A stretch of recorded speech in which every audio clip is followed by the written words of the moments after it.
राष्ट्रीय कार्यकारी अध्यक्ष तेजस्वी यादव को चुन लिया जाता है, लेकिन वहां से एक ऐसी तस्वीर जिसकी चर्चाएं खूब होती है। आखिर उस तस्वीर में ऐसा क्या होता है जिसकी चर्चाएं तेज हो जाती है। एक तरफ एक बहन जो है वो ट्वीट करके तंज कसती है, तो वहीं कहा जा रहा है कि दूसरी बहन को जो है वो संजय यादव ने मना लिया है। क्या हुआ है? क्या राष्ट्रीय कार्यकारी अध्यक्ष बना देने से तेजस्वी यादव के पार्टी में बहुत खुशहाली है? क्या सभी खुश हैं? ओरमा ग्रुप जो सोचता है वो करता है। आपके अपने सपनों का आशियाना। तेजस्वी यादव को जैसे ही राष्ट्रीय कार्यकारी अध्यक्ष चुना जाता है, उसके बाद राजनीतिक गलियारों में कई सवाल तेजी से दौड़ने लगते हैं। नमस्कार, मैं दीपक, भारत लाइव देख रहे हैं आप। जी हां, सही सुना आपने। जैसे ही तेजस्वी यादव को राष्ट्रीय कार्यकारी अध्यक्ष बनाया जाता है, उसके तुरंत बाद ही एक साथ राजनीतिक गलियारों में कई सवाल तेजी से दौड़ना शुरू कर देते हैं। आपको बता दें कि लगातार ये बातें तो कही जा रही थी पिछले कुछ दिनों से कि अगर 25 जनवरी को बैठक होगी तो तेजस्वी यादव को कहीं ना कहीं एक बड़ी जिम्मेदारी मिल सकती है। अब देखिए, अब सभी के सामने हो गया, तेजस्वी यादव को राष्ट्रीय कार्यकारी अध्यक्ष बना दिया गया है।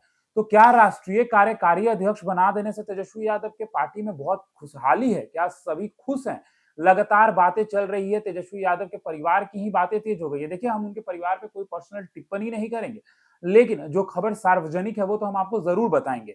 आपने रोनी आचार्य का ट्वीट देख लिया होगा, लेकिन हम उनकी ट्वीट की तो चर्चा करेंगे ही, लेकिन उससे पहले आपको बता दें कि आपको शायद ही पता होगा कि तेजस्वी यादव जो है वो इस पार्टी के, यानी कि आरजेडी के पहले राष्ट्रीय कार्यकारी अध्यक्ष बनाए गए हैं।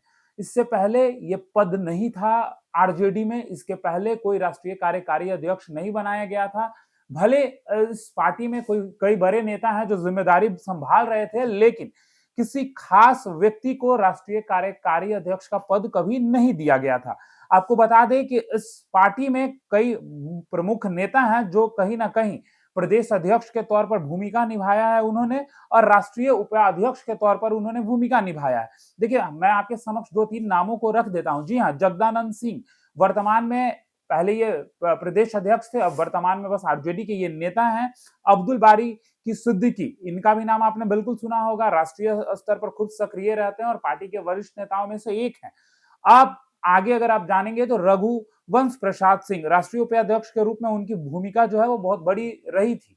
लेकिन अब तेजस्वी यादव को जो है चुना गया है राष्ट्रीय कार्यकारी अध्यक्ष। अब जैसे ही तेजस्वी यादव को राष्ट्रीय कार्यकारी अध्यक्ष चुना गया, उसके बाद लगातार तेजस्वी यादव को कई बधाइयां जो है वो मिलना शुरू हो गई थी। लेकिन इसी बधाइयों के बीच में उनके ही परिवार के लोगों ने तंज कसना भी शुरू कर दिया है। आखिर तेजस्वी यादव को लेकर क्या कुछ तंज कसा जा रहा है? क्या तेजस्वी यादव, देखिए, लगातार ये बातें कही जा रही थी कि चुनाव में हार का वजह कोई एक खास नहीं है। नेतृत्व को लेकर कही जा रही थी बातें, टिकट को लेकर हेर-फेर की बातें कही जा रही थी। उसके बाद कई मुद्दों पर लगातार सवाल किए जा रहे थे। तेजस्वी यादव के करीबी संजय यादव पर लगातार सवाल खड़े किए जा रहे थे, और संजय यादव पे सवाल सिर्फ कोई एक व्यक्ति खड़ा नहीं कर रहा था। संजय यादव पर लगातार कई लोग खुलासे कर रहे थे। खुलासे आपने देखा है किस प्रकार से, राबड़ी आवास हो, आरजेडी कार्यालय हो, संजय यादव के खिलाफ किस प्रकार से नारे लगे हैं, देखा है अच्छे तरह से आपने। लेकिन अब जो है, अब तो तेजस्वी यादव को कमान सौंप दिया गया है। जैसे ही तेजस्वी यादव बनते हैं, वैसे ही अपने माता पिता को प्रणाम भी करते हैं, माता पिता का आशीर्वाद भी उन्होंने लिया है। लेकिन अब देखिए, आशीर्वाद तो ले लिया है तेजस्वी यादव, सभी नेताओं का समर्थन के बाद ही बने होंगे, ये बातें कही जा रही हैं। लेकिन देखिए, एक तरफ ये बातें भी तेजी से चल रही है कि भले आज ऑफिशियली तेजस्वी यादव को राष्ट्रीय कार्यकारी अध्यक्ष बना दिया गया है, लेकिन अगर कहा जाए तो लालू यादव की तबीयत खराब है। कहने के लिए लालू यादव राष्ट्रीय अध्यक्ष भले ही हैं, लेकिन कमान तो तेजस्वी यादव संभाल रहे थे। लेकिन अब तो ये सारी चीजें जो है वो बैकफुट से फ्रंट फुट पे आ चुकी है। इट मीन्स कि तेजस्वी यादव अब फ्रंट फुट से लीड करेंगे। अब जैसे ही तेजस्वी यादव को राष्ट्रीय अध्यक्ष बनाया जाता, कार्यकारी अध्यक्ष बनाया जाता है, माफ कीजिएगा, उसके तुरंत बाद रोहिणी आचार्य का एक ट्वीट आता है। रोहिणी आचार्य का ट्वीट ठीक उसी प्रकार से हलचल मचाता है जिस प्रकार से बिहार की राजनीति में चुनाव नजदीक होता है। आपने देखा है कि किस प्रकार से रोहिणी आचार्य लगातार जो है अपने ट्विटर से, भले उनकी मौजूदगी बिहार में ना हो, लेकिन वो ट्विटर से जिस प्रकार से ट्वीट करते नजर आ रही है, उनकी जो राजनीति में सक्रियता है वो देखने को साफ तौर पे मिलती है। देखिए, आपको भी दिखाई दे रहा होगा कि क्या कुछ लिखे हैं स्क्रीन पे। मैं पहले पढ़ देता हूं, फिर आपको एक एक लाइन का अर्थ बेहतर तरीके से समझाऊंगा क्योंकि आपने अभी तक बस यही देखा है, जितने भी मीडिया के लोग हैं बस वो इनकी लाइन को पढ़कर तुरंत से आपको बता दे रहे हैं, लेकिन मैं एक एक लाइन का विश्लेषण कर कर आपको बताऊंगा कि आखिर रोहिणी आचार्य किस प्रकार से तेजस्वी यादव और उनके अगल बगल के लोगों को किस प्रकार से घिराव करने का काम कर रही है। देखिए, तेजस्वी यादव की जो बहन है रोहिणी आचार्य, उन्होंने साफ तौर पे लिखा है, सियासत के शिखर पुरुष की गौरवशाली पारी का पटाक्षेप। ये तो आपने देख लिया, ये पहला लाइन है। उसके आगे रोहिणी आचार्य ने क्या लिखा है ये भी हम आपको बताएंगे। देखिए, आगे रोहिणी आचार्य ने लिखा है, ठकुर सुहाती करने वालों, यानी कि अब इसका आगे जब हम एक्सप्लेन करेंगे तो आपको बताएंगे कि ठकुर सुहाती करने वाले और गिरोह एवं घुसपैठ को उनके हाथों की कठपुतली बने शहजादा की ताजपोशी मुबारक, इसका लोगों को अर्थ नहीं समझ आ रहा है। लेकिन देखिए, मैं आपको बता दूं कि साफ तौर पर जो रोहिणी आचार्य ने टिप्पणी जो की है वो तेजस्वी यादव को एक तरफ बधाई भी है और दूसरे तरफ तेजस्वी यादव पर तंज भी कसी है। देखिए, पहला लाइन जो रोहिणी आचार्य ने लिखा है, सियासत के शिखर पुरुष की गौरवशाली पारी का पटाक्षेप, यानी कि जो व्यक्ति राजनीति का सबसे बड़ा प्रभावशाली नेता है, कोई और नहीं बल्कि वो अपने पिता की ओर इशारा कर रही हैं, उनका पटाक्षेप हुआ है, कट एंड फॉल हुआ है, यानी कि उनकी अंत हो गई है इन चीजों को लेकर।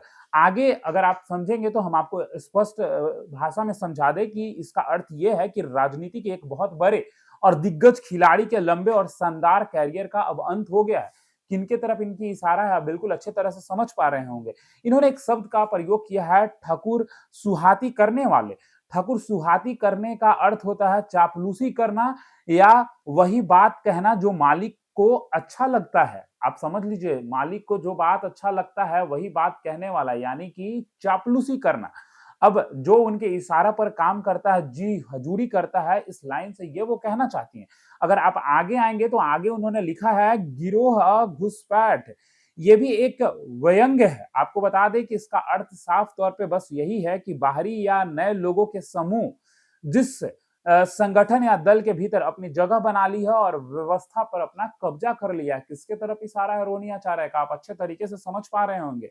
उनके हाथों की कठपुतली बने शहजादा को ताजपोशी मुबारक। शहजादा कोई और नहीं बल्कि तेजस्वी यादव को कह रही हैं, और ताजपोशी यानी कि राष्ट्रीय अध्यक्ष, कार्यकारी अध्यक्ष बनाया गया, उसकी तरफ वो इशारा कर रही हैं। शहजादा आप जानते ही हैं किसे कहा जाता है, पुराने जमाने में राजा के जो बेटे होते थे उनको शहजादा कहा जाता है। अब अक्सर ये शब्द इस्तेमाल उसी के लिए किया जाता है। अब देखिए, रोहिणी आचार्य ने भी किया है। कठपुतली आपको पता है जो दूसरे के इशारों पर काम करता है। ताजपोशी का अर्थ मैंने आपको बता दिया। अब अगर इस पूरे ट्वीट का अर्थ निकालते हैं तो इस ट्वीट का अर्थ यही है, एक महान नेता का युग समाप्त हो गया है और अब सत्ता ऐसे शहजादे के हाथों में है जिसे चापलूसों और एक खास गिरोह ने घेर रखा है, और वह केवल उनके हाथों का खिलौना है। आप समझ लीजिए कि क्या कुछ कही जा रही है इस ट्वीट से। इस ट्वीट से कितनी बड़ी बातें कही जा रही हैं। इस ट्वीट से साफ तौर पर तंज कसा जा रहा है। एक तरफ तेजस्वी यादव को भी रोहिणी आचार्य ने घेर लिया है, तो दूसरी तरफ उनके अगल बगल के लोगों को भी घेर लिया है। आखिर कौन है उनके अगल बगल के लोग? देखिए, आपने जैसे ही इस खबर पर क्लिक किया होगा, आपको एक तस्वीर नजर आ रही होगी। उस तस्वीर की खूब चर्चा है। आखिर उस तस्वीर के पीछे क्या राज है? आपको बता दें कि जैसे ही राष्ट्रीय कार्यकारिणी की बैठक शुरू होती है, उस बैठक में लालू यादव आगे बैठे रहते हैं, तेजस्वी यादव उनके बगल में बैठे होते हैं, और ठीक पीछे वाले कुर्सी पे कोई और नहीं बल्कि संजय यादव और मीसा भारती मौजूद होते हैं। आप सोचिए, एक बहन जो है संजय यादव को लेकर क्या कुछ बयान दी थी, ये तो आपने बयान दिया था, ये तो आपने सुना ही है। लेकिन वहीं बड़ी बहन यानी कि मीसा भारती अब संजय यादव के साथ किस प्रकार से उसमें बातें करते नजर आ रही हैं, ये आप देख सकते हैं। अब रोहिणी आचार्य ने एक साथ कई तंज कसे हैं, लेकिन अब इस तस्वीर के कई मायने निकाले जा रहे हैं। इस तस्वीर के ये मायने भी निकाले जा रहे हैं कि क्या संजय यादव ने अब तेजस्वी यादव के बाद मीसा भारती को भी मना लिया है, यानी कि संजय यादव ने अपने आरजेडी में जगह जो है वो फिक्स कर ली है। इस तरीके की बातें कही जा रही हैं। अब आगे देखना दिलचस्प होगा कि क्या कुछ होता है। फिलहाल इस खबर में इतना ही। बने रहिए भारत लाइव के साथ। धन्यवाद। आपके सपनों को हमने सजाया है, ई होम्स पैनोरामा को हमने बनाया है। ई होम्स मेरा एक सपना था जिस पे मैं पिछले 4 साल से काम कर रहा था। हमने जो बनाया है वो सबने है माना। ई होम्स पैनोरामा में हो आपका भी आशियाना। और फाइनली हमने 2021 में इस प्रोजेक्ट को लॉन्च किया। बहुत लोग अप्रिशिएट कर रहे हैं कि पूर्णिया जैसे शहर में, बिहार के, एक तो बिहार की बात करें उसमें भी पूर्णिया जैसे छोटे जगह में इस तरह का लाइफस्टाइल देना, ये सुन के हम लोगों को बहुत अच्छा लगता है। ई होम्स में हमने कुछ और भी किया है, जैसे हम जिस जगह में रह रहे हैं हमारे फैमिली सिक्योर हो, उनको सिक्योरिटी का ध्यान में रखा है।